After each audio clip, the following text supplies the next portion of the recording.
Hello mga peeps! Magandang araw! Luto tayo ng lunch for today. Meron ako dito mga veggies at hipon kaya naisipan kong mag-isa na lang ng gulay. Tapos yung hipon with garlic.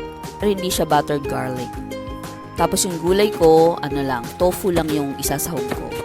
Ayan, nahugasan ko na ang toge at saka ang aking mushroom. Hiwain ko muna itong aking mga repolyo. At isinunod ko ang aking isang pirasong carrots.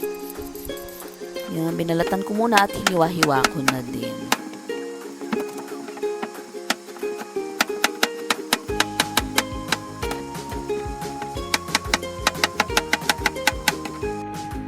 At meron akong kapirasong bell pepper, isinama ko na din. Parang style chop suey to pero hindi naman siya chop suey.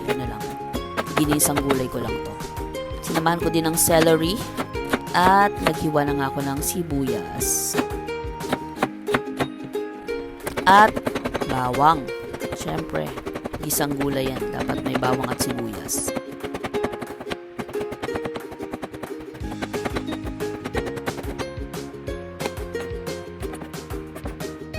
Ayan, nahiwa ko na nga sila lahat at ready na akong magluto.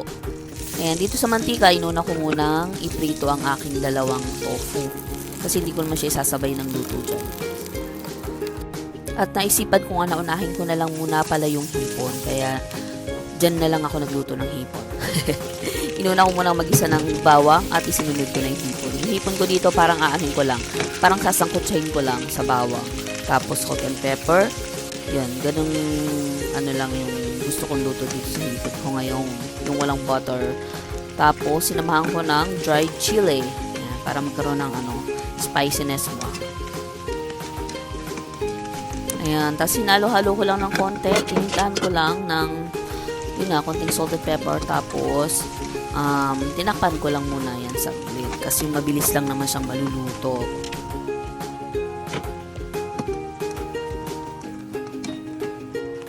At nung sa tingin ko nga ay okay naman na siya, luto na siya, yan, pinatay ko na yung apoy. At sinet aside ko na siya.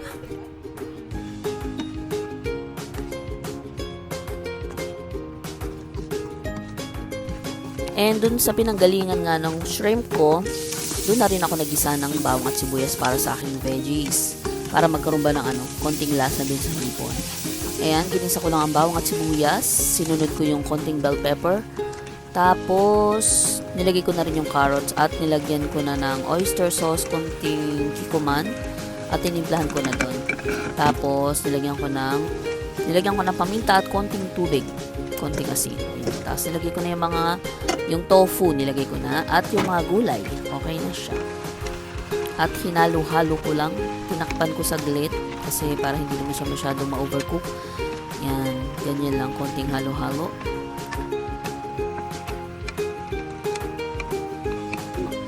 Ayan, tapos nagtunaw ako ng 2 kutsarang cornstarch para medyo malapot-lapot yung aking ligo. And ilagay ko na nga sa gulay kasi na yan, finish na yan eh.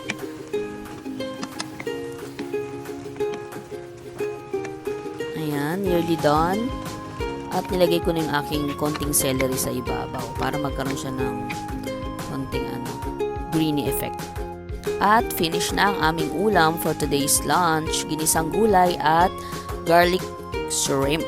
Ayun lang. Maraming salamat sa panonood. Bye!